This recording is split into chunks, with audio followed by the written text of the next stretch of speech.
Well, we're going to get the next panel started. It's SoftPOS, SoftPOS. How are we pronouncing that these days? SoftPOS. SoftPOS. Okay, interesting. It's another jargony. As the former journalist, I see the jargon. It's just like Anyway, I like it though. The next generation of POS, or another a bright shiny object. And the moderator for this panel is Thad Peterson, who's a strategic advisor at IT Group, and I've known Thad and I go back a very long time, so I'm glad he's moderating this panel. And Thad, take it away. Thanks a lot, Will. And I'm Thad Peterson, formerly of IT Group, then IT Navarca Group, and now Datos Insights. So my company has a history of unpronounceable brands, and we're continuing that tradition.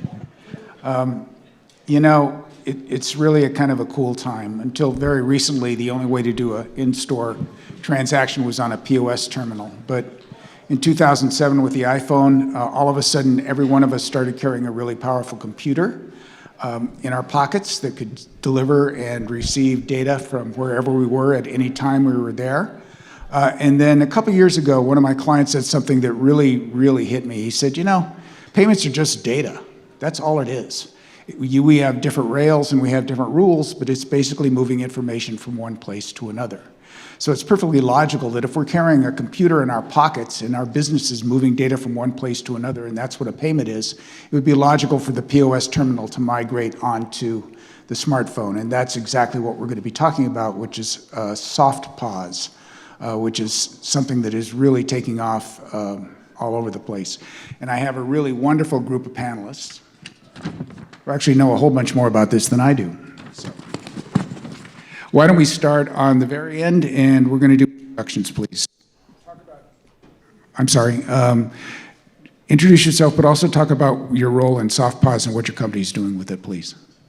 So my name's Owen Newport. About 7 years ago, I began Felix, and we've been really spearheading the tap-to-phone or the SoftPOS environment in North America. Over the course of the last 7 years, we've completely re-engineered, even from a device perspective, how to get everything off device and put it into a central position. That's really what we've been doing. Just right down the line. Hi, everybody. I'm David Lepic, and I'm the president of PACE Software. Around 2018, I saw a MasterCard commercial, and they were saying that they were going to make it so you could download a terminal to a cell phone. And I said, that's just the stupidest thing I've ever seen. And so I called MasterCard and I told them I wanted to talk to this guy. And I said, you can't do it because it's not secure, right? I mean, malware and other things, you can go ahead and steal credit card numbers. And the gentleman from MasterCard says, oh yeah, we're going to change the rules. Okay, that's what they did. Around 2018, they came up with CPOC. Just this year, 2023, they created MPOC. And what I found is that it's really, really complex, which made it really, really intriguing. So for the last 2 years, I've been working on an infrastructure system to eventually be able to support a software downloadable terminal. And they're still making changes. I know. I'm Bowden Myronyu. I woke up this morning realizing that I'm over 20 years in this business, and I know too many of you in the room. But I work for a company called Amadeus, which is a division of Prelude. Prelude's based in France, and I think my CEO has actually wins the furthest travel distance award because he comes from Toulouse a few days ago. So Amadeus is a company that works very deep in the L2, what's the EMV level 2 layer called basically the EMV kernels.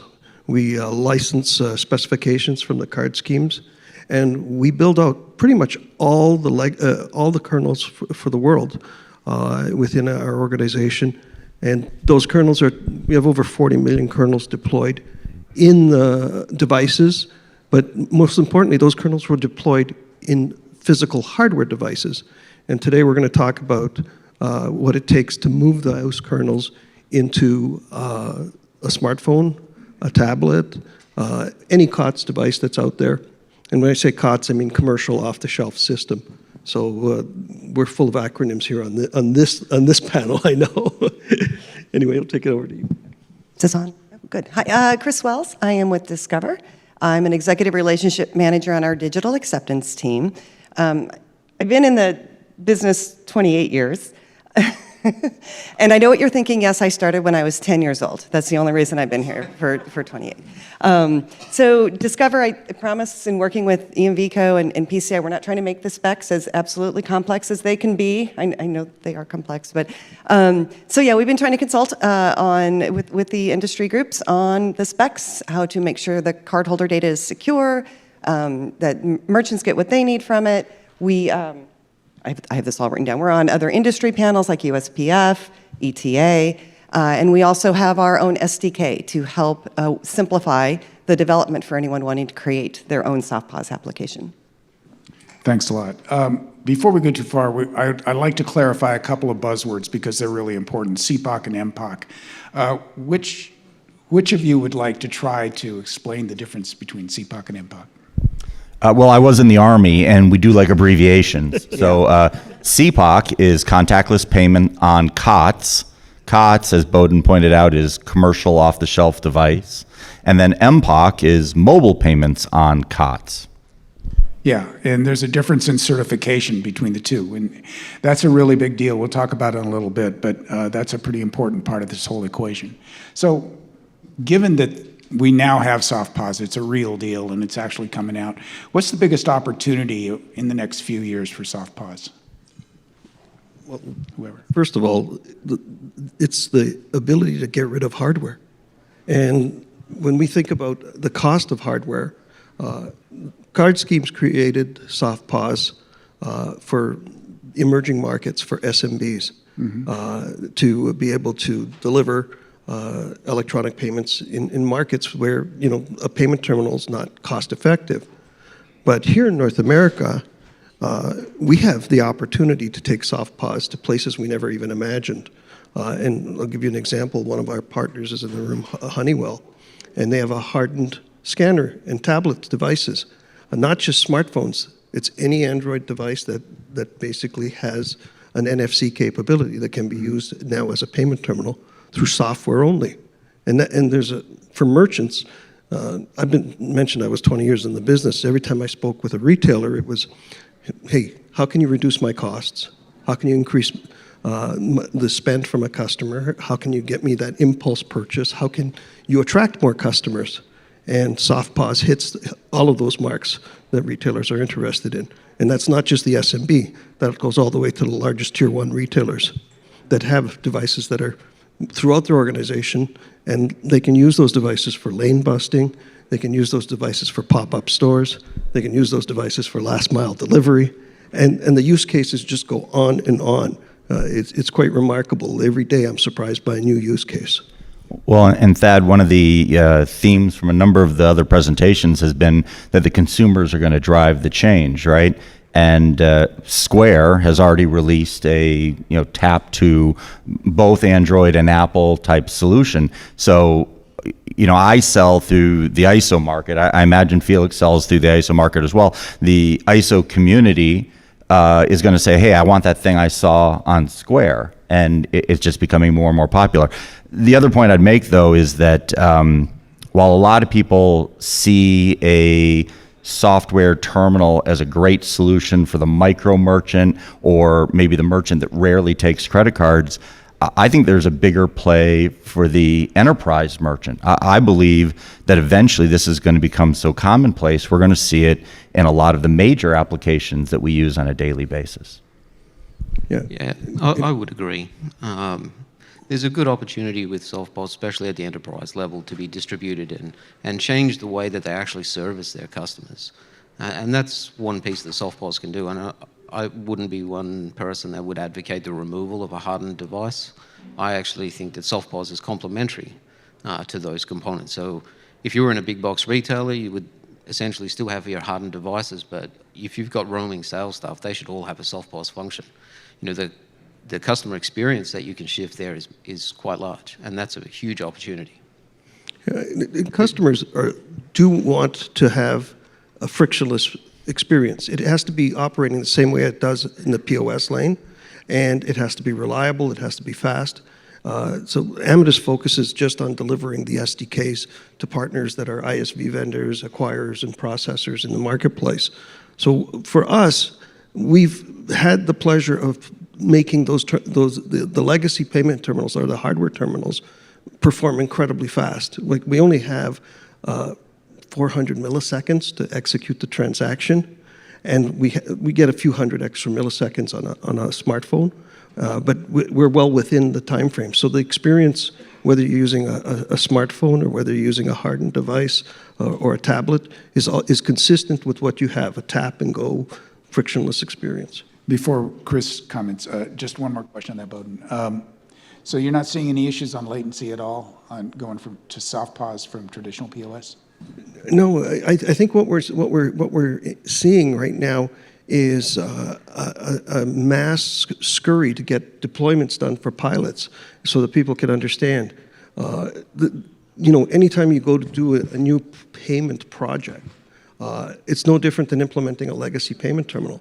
You have to meet with all your stakeholders. You have to coordinate your in-house teams to have a discussion and say, why are we doing this? What's the benefit? Because literally, it's the same thing as doing a payment project with a payment terminal. And there's no magic. It's just as complex. But that's a piece of every SoftPOS vendor that's gone out into the market has almost, in a sense, mirrored what a hardware terminal does. They like to put everything into the software. We went the other way, and we actually met all of the network's latency requirements, because with Felix's infrastructure, it's not something that goes into a device. It actually resides on a host. So all of your kernel framework, or your L2 or your L3, is all done cloud side. So the application layer that goes down to the device for us is essentially dumb. It has no knowledge, no capability. Anyone trying to penetrate it gets nothing. Yeah, at Discover, we're able to identify SoftPOS transactions from other contactless transactions, from contact, et cetera. So we have been starting to do some analysis on the SoftPOS transactions. And we're finding the top 2 merchant categories right now are restaurants and hospitality. So I think we'll continue to see growth there for reasons, we'll discuss and other panels before us have discussed. I also think there's a huge opportunity in the US market, because kind of the rub is, there are as many contactless cards in the US as there are in the rest of the world.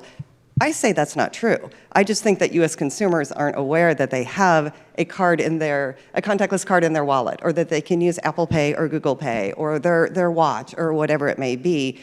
I think the contactless proliferation in the US is a lot greater than what people think it is. We're just not using it as much as the rest of the world today. That will change. Yeah, I'd agree with that, but I've noticed that every time I come into the US, it's not so much that people don't have contactless cards. It's actually not a great desire to use the terminal, the true terminal, in its contactless position. Mm-hmm. A couple of weeks ago, I was in New York, and I was at a bar, and I was actually teaching the staff how to actually use contactless. And, to essentially stop taking the terminal away from, taking my card, just give me the terminal and let me just tap it. And when I was doing it, they were blown away. They were like, I didn't even know that was a thing here. Yeah, and there have been a couple of major holdouts on contactless in the U.S., most notably Lowe's, Home Depot, Walmart, and Kroger, kind of like the big 4 of non-acceptors. 3 weeks ago, Kroger turned on the switch, so now Kroger is contactless, which is a huge change. And we did some research, and roughly around 80% of all the terminals in the U.S. now are contactless, capable and enabled. So it's not a terminal problem as much as it's a consumer education and clerk education problem.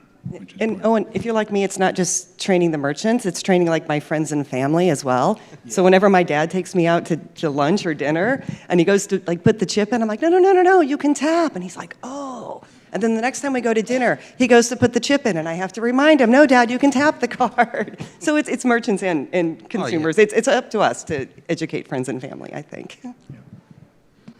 Yeah. So there's tons of different POS solutions available out there, and most recently, mobile POS has been the really hot thing, and it got a lot of energy, particularly during the COVID pandemic, but it was all in Europe. If you go to any restaurant anywhere, as most of you know, they bring a terminal to the table and it's all done right there. And clearly mobile POS, MPOS has good traction in food and beverage. What does SoftPOS offer that category that mobile POS doesn't? Actually, if you think about your mobile POS, you have, first of all, a piece of hardware that is a dedicated payment terminal. If you're working with a scanner or a general purpose computer, there's typically a sled in a retail environment that binds the scanner to the mobile payment and turns it into this ungodly looking brick, unfortunately. By moving to SoftPOS, we're able to get rid of those two hardware components, stop managing multiple batteries, and be able to deliver the same frictionless experience that you see on the mobile POS terminal. So like the tip adjustment that someone was talking about in the previous presentation is done automatically, and you can punch in 10, 15, 18, 20, or whatever the predefined amounts are to enable that capability. Yeah. Cool. Other thoughts? One thing that I saw that I heard about that's interesting as a use case for food and beverage is for a restaurant that's primarily indoors, but periodically they open up and have outdoor tables. They may not have enough terminals for everybody, and so they can use SoftPOS as a temporary addition for that kind of action. And it's such a low-cost solution that it's easy to do that, and that's kind of cool. And while we're talking about use cases, what are some of the other use cases that you see coming up? We talked about a few, but line busting is kind of like the traditional one that they talk about for enterprise, but what are some of the other SoftPOS use cases out there? Well, one that I really like is flipping the position of SoftPOS, turning the cardholder's device directly into the terminal for the merchant, because that's a capability that, expands upon even on if I'm a restaurant and I need more terminals, you can literally make my phone temporarily a SoftPOS terminal for that merchant, disengage it, and erase anything that took place on the device. One of the use cases that I keep talking about, and Bowden keeps telling me I'm silly to think about it because it's not yet compliant entirely, is the concept of BYOT, bring your own terminal. A lot of omnicommerce merchants have a retail card present environment, but they also have a mobile app or an e-commerce environment. And as these two worlds, especially in the enterprise lane, start to collide, it's a high probability that your cardholder consumer might have your mobile app. And then when you start thinking about semi-integration, I'm sure a lot of us remember 2015 in the United States when all of a sudden all your ISVs would call you saying, how do I take an EMV transaction? And the answer was, you can't. You have to think about the concept of semi-integration. Well, imagine a semi-integration checkout where you're not sending the transaction to the terminal, but to the cell phone in the person's purse or pocket, right? And if they have that app, the compliant, very, very complex mechanisms to make this all happen could take on the user effect of a push notification. Hey, David, would you like to pay your bar bill with the Visa you've got on file? And push a button and you're checked out. Excuse me, Discover. With the Discover I have on file. Visa is a startup brand. You might not have heard of them before. Where's Geraldine? Maybe you want to avoid the card on file function, though. You can do exactly that same capability with a SoftPOS solution. The complex piece with it is to actually solve how do you get the merchant information from one point to another point. And it's actually a piece of exploration that Felix has solved. So I can, even today, turn a remote device, any one cell phone here, into a SoftPOS application temporarily, disengage it, you'll make the payment, and you think of that application now across an e-commerce environment. Now, rather than you filling in card details and having to store it, you could literally check out directly through your phone, whether it's, as you said, through an application. It doesn't matter. The payment data is still being captured correctly. The difference being here is, your phone is only temporary into that position. Felix can achieve that because we're not putting anything down to the actual physical device. We're just engaging the NFC component of that device and then pushing it into our host and processing it down its kernel framework. Yeah, there's some amazing use cases. One of the big ideas that I would like you guys to consider is the idea that what you're basically doing with SoftPOS is delinking the POS software from the hardware. And when you free the software up from the hardware, then suddenly the software can go to all sorts of different places that you would not think about. And you know, one of them clearly is electric cars, electric car charging stations. There's a lot of different places this can go. There are a couple companies that are focusing on stadium venues for SoftPOS because they can start to enable all the associates that are working behind the counter with POS terminals, so that can help minimize the lines there. So there's just a ton of different use cases that happen when you free the software from the hardware. Yeah. There was an exciting one last year. We worked with Bosch to put SoftPOS into the infotainment system of a vehicle. And basically, at the CES show and the Tokyo Auto Show, we were demonstrating how easy it would be to add the NFC antenna. And much to our surprise, there's NFC antennas already in the vehicles. So those infotainment systems not only are in the front dash, but they're in the back seats. So what that means is at the drive-through, you can have a completely different experience from a use case. The passenger could pay, or someone in the back seat could pay. And eventually, as we move forward to automated vehicles, oh my gosh, anyone could pay. Yeah, it's amazing stuff. In other markets, QR codes have taken off to create a SoftPOS experience. And we had some of that clearly during the pandemic with Toast had a QR code on the bills and stuff like that. Do you think there's a place for QR in the United States, or is it just going to be kind of going away?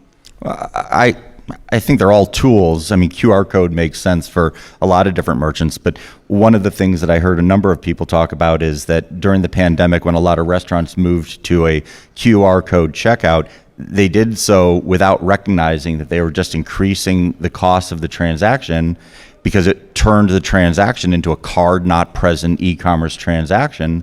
And a retail restaurant merchant was used to paying, let's say, roughly 2%, and suddenly they're paying a net average of roughly 3%, and that wasn't an expected outcome.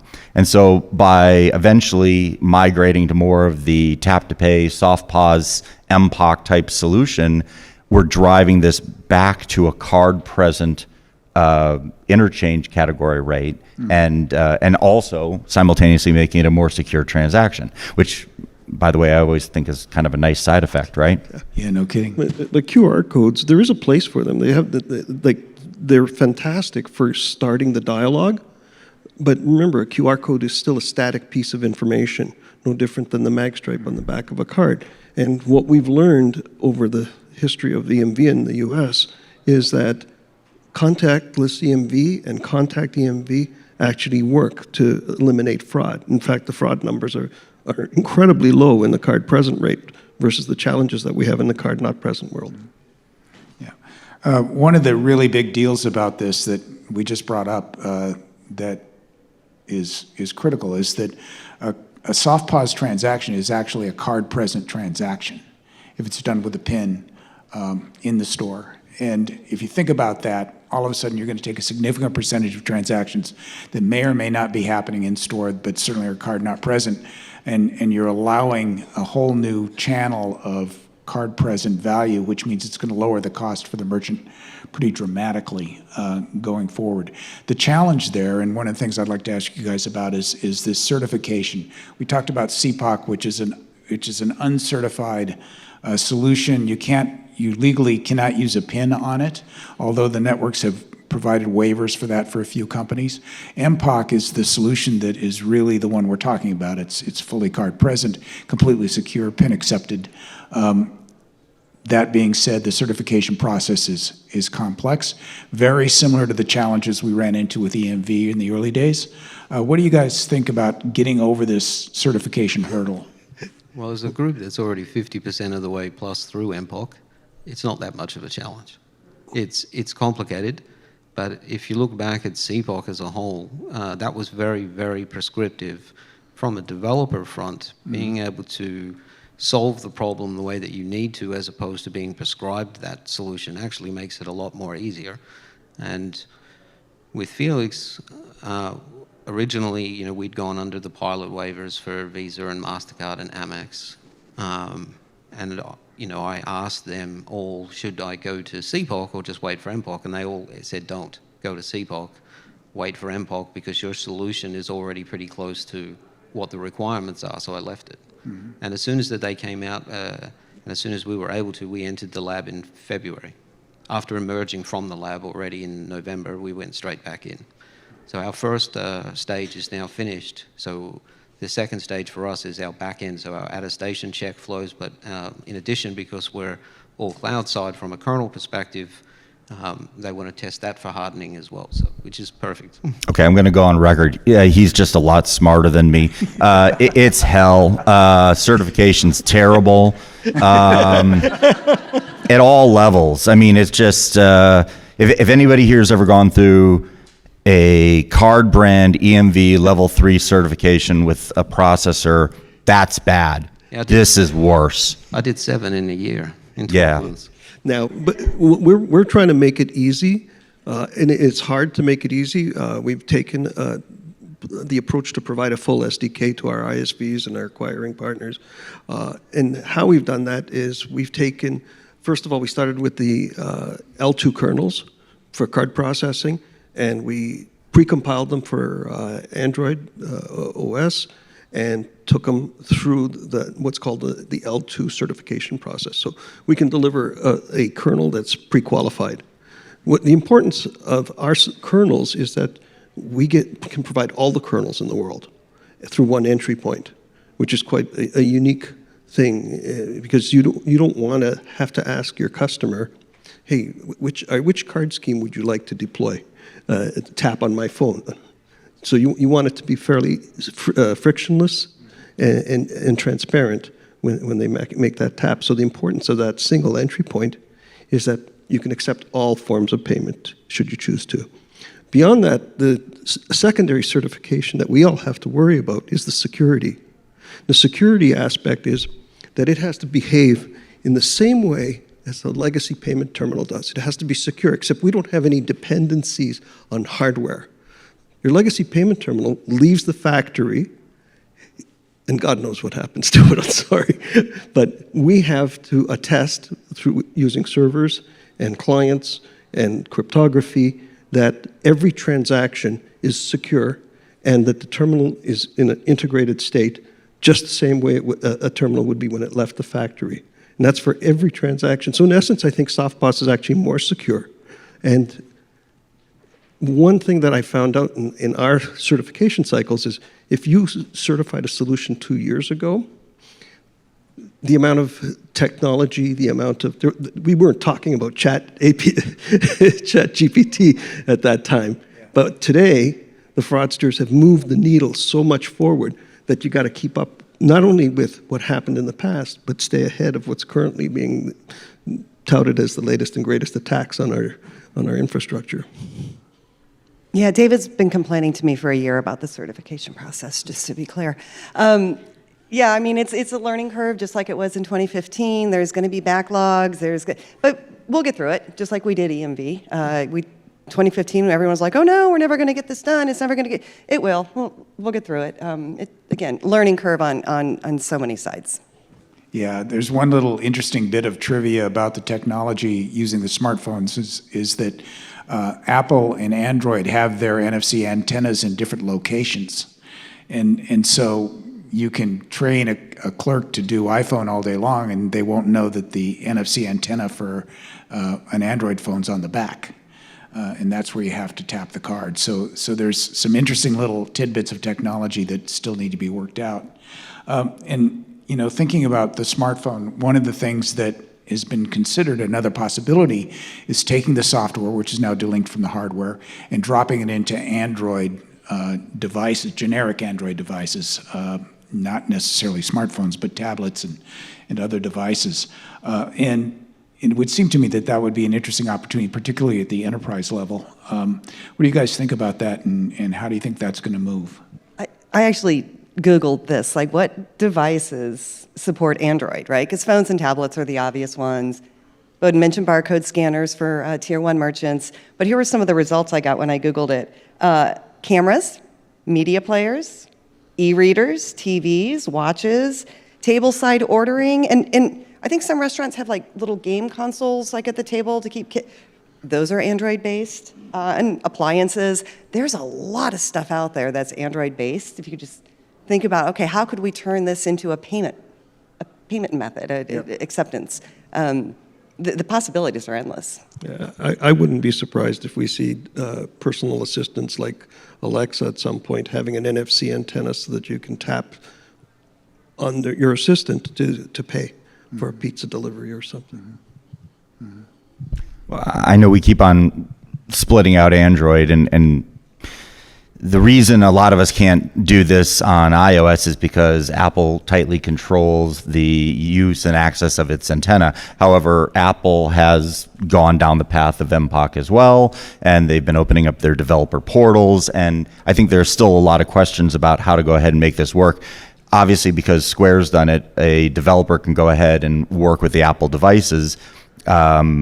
But I don't want to get off on an Apple tangent, but I think it's interesting that when 2014 EMV tokenization came out, Apple did it, called it the Apple Wallet, and it became very popular. Right now that MPOC has come out, Apple's done it and what do they even call it? Apple what? Apple Pay, something like that. Anyway, the point is it's an Apple product, and now it's somehow sexier too.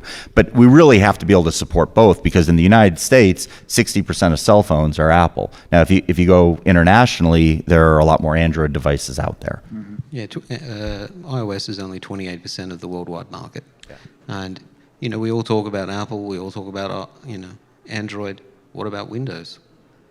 Windows actually, in some of their services, have already NFC in them. And, we've recompiled our version of SoftPOS directly onto a Windows device. Owen, you're absolutely right. There's no reason why this can't be extended to other operating systems that exist in our ecosystem. I think it's a matter of time. I think we'd like to think that everything stands still for a little bit, but it doesn't. And I wouldn't be surprised if the PCI folks in a few years made legacy payment terminals behave more like SoftPOS terminals. I would hope so as well. And, there's nothing in the MPOC standard that defines the requirement that it's iOS or Android. It actually says in there iOS or Android or other operating system. So the world is open. You could build a SoftPOS for Linux if you wanted to. I alluded to this before, but I think it's silly that I can tap a card to a phone, I can tap a phone to a phone, I can tap a watch to a phone, but I can't just say, use the token that I have in the existing phone to go ahead and do it. But in fact, there are restrictions between the software talking through the NFC antenna or not. But again, I think an eventual evolution of this might be as simple as just saying, yes, I agree to check out, I'm checking out, and it constitutes a card-present secure transaction. Or just remove the card from the actual equation, use the token and the actual card profile set from the digitization engines, bounce them into a kernel that sits remotely, process it, and then push it through the L3 level. All doable. But we're still in early stages. We're still doing standalone type solutions. We're doing semi-integrated solutions, and really, the key success factors when we're rolling out fully integrated, frictionless experiences that people. It's not just going to the ice cream store. It's using it anywhere. I would agree, and there are easy ways to make something fully integrated, especially when you're software. Software makes life a lot easier than trying to do it with hardware. You look at like the way that you would have to go about today to integrate to a point of sale system.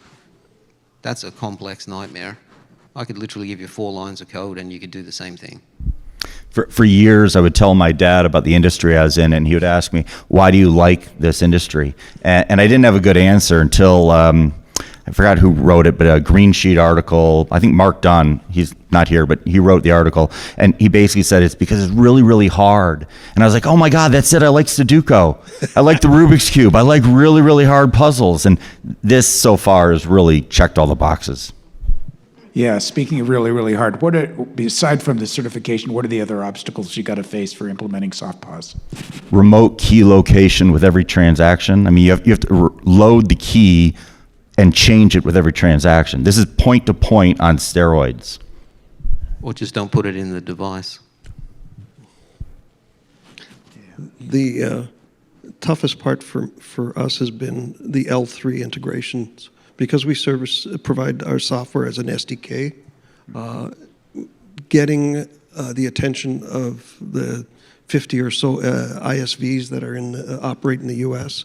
and getting access to resources for them to deploy for all the different combinations and permutations that we have of processors, gateways, and acquirers is quite a feat. So it's much easier in emerging markets where there's less players in the payments ecosystem, whereas here we have so many players and so many banks and so many gateways that when an opportunity shows up, whether it's a tier one or a small mid-sized merchant, it's like you have to fit the enterprise. You have to put a square peg in a square hole because they're not going to change their acquirer. They're not going to change their POS system, but you have to operate within the parameters that they have and be able to deploy a SoftPOS solution within these complex enterprises. Oh, and don't forget about C8. And for those of you who don't know, there's the proposed idea that in the future, all contactless transactions will follow a standard format. I think I asked this question of Simon Hurry from Visa at one of the last trade shows, and he yelled at me about it because he doesn't want to do it. But everything that we're doing right now could be thrown away next year when we have to do it again for a different kernel type. Yeah. C8's going to be a lot of fun. Yeah. Oh, yeah. It's going to be a lot of fun watching everyone try and get that down to every device when I don't have to. You're a sadist too, I see. Well, this was the other advantage of going cloud side and not trying to do any of that. And I agree, the complexity on the L3 front here is it's a nightmare. And as a group that literally spent 12 months doing as many different L3 certs as possible, yes, we did it a lot in 12 months, but it's still a nightmare. Yeah, but the biggest piece is that you can take away is that payment terminals, legacy payment terminals, aren't going away, just like cash and checks haven't gone away. However, there may be less of them in a retail environment than there are today, and they'll be displaced with SoftPOS deployments because it just makes sense. Doing it through software rather than through hardware provides retailers with choice. And the biggest question that retailers face today is, do I allow bring your own device? Or do I buy the device because if my associate drops it and it breaks and it's their own personal phone, who's on the hook for that? Mm-hmm. So that's why working with a hardened vendor like a Honeywell in place that where those devices can be dropped becomes quite important. To Dave's comment about we're all in a very complicated business, it's good news because complicated businesses are keeping us employed. So I very much appreciate that we're not in a simple business. Are you seeing a lot of demand from merchants for this product? Absolutely. I mean, we've had with my colleague company Honeywell, we've had incredible amount of demand. The challenge that most merchants have is that they have to refresh their fleet of payment terminals 3 to 4 to 5 years, and they're faced with those costs of packaging a sled, buying a payment terminal, still having to do the same integration, still having to do the same certifications to update, to refresh their connectivity with their processors. The number of use cases that are appearing are just phenomenal. Whether it's, we were at a landscape company that operates about 1,200 sites, and when the truckers pull in to pick up a load of stone, they have to park their truck, go to a booth, and pay. Instead, the person that directs them in the landscape yard can just pay by stepping up and using a handheld device. It makes a huge difference. So that's why I said the number of use cases that we're seeing emerging will boggle our mind by this time next year. So if you're an organization who's considering going to this world, what should you do to move forward? Well, my phone number is no. I think what you should do is first comprehend that you really need the solution. And if you really do need the solution, work with a partner like us or anyone else in the ecosystem that can guide you through the process. Okay. The card schemes have been really good in providing detailed specifications, best practices, documents on how to move forward, roadmaps. You'll be seeing a lot more of this as the industry becomes aware of what SoftPOS is capable. I think until those reference cases are out in the field, where you have the testimonials from merchants, and I mean large-scale merchants, once those are out, the demand will just skyrocket. Yeah, I agree. Definitely develop your use case. Figure out how you're going to sell it, who you're going to sell it into, if there a certain vertical market you want to sell it into. Definitely work with trusted providers like Amadeus and Felix. And David, too, in Pace Software. Discover actually has listed on our website all of our certified kernel providers. And Amadeus is near the top, but only because we did it alphabetically. But yeah, definitely work with trusted providers. And whatever you do, make sure when you do this, the L3 certification, always include Discover and Diners Club. Make sure. No, really, make sure that your merchants can accept whatever form of payment their customers want to use. Yeah, the other thing I'd want to add is I used to always say that if before Henry Ford built the Model T, he was told he had to go build a 6-lane highway, he might have just never built it, right?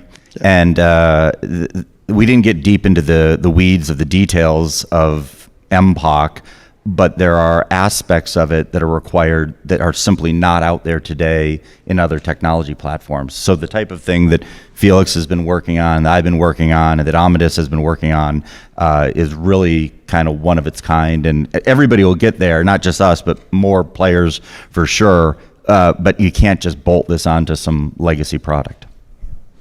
One last question. 5 years from now, what's the POS ecosystem going to look like in this country?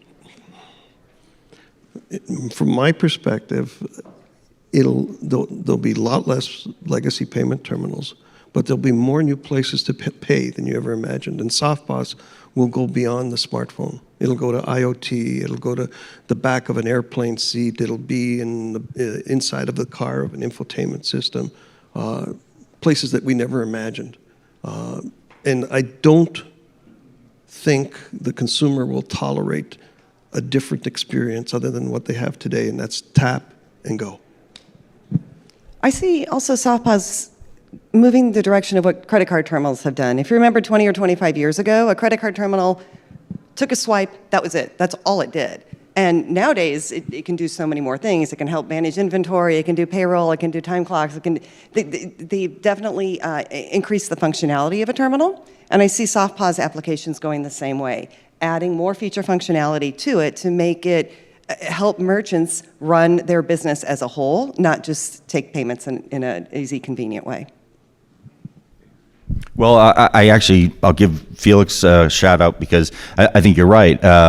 More of a cloud kernel type environment is probably going to eventually be a more common practice. I did not go that way because of the latency issues, but I think that as things get faster, better, quicker, it'll all eventually go into the cloud. Yeah, once you get free of like your hardware with the kernels and so forth, and latency really is not a problem. I mean, that's that comment I've heard a lot, even from when we did our first one from Visa, and when we shattered their record, and then MasterCard, we shattered their record. In fact, MasterCard made me run a test from a whole different country all the way back to Vancouver, and they were then very upset that we were just over their threshold. The only challenge that we have with cloud is when the cloud's not there. And, unattended devices, lack of connectivity during a hurricane can present challenges. So today, SoftPOS is an online solution. You must be online to operate a SoftPOS solution. PIN is a challenge in parts of the world today. So when we provide our security components, we provide a PIN client. And there's still markets like Canada and Japan that have offline PIN. Yeah. And they are, as you know, complex solutions can be made to work around them. But, I mean, we do have to recognize that there will be an offline world that has to be supported. And today that's not possible because the card schemes have said online, online. For sure. And, you know, as someone that comes and resides in Canada, I really dislike that offline PIN. I find that as one of the largest frictions in the payment process. You know, it's, you know, also for me coming out of Australia, you just tap your card and go there, tap card, tap card, tap card. Oh, now I've got to insert it and go to PIN. Really? Yeah. I find that very frustrating. Owen, we're not going to change Interac. No, I know. No, So we're not. I hope that you've gotten an idea of the potential here, as well as some of the challenges we have ahead. I'd like to thank the panelists and Discover as well for sponsoring this panel. Thank you. Thank you.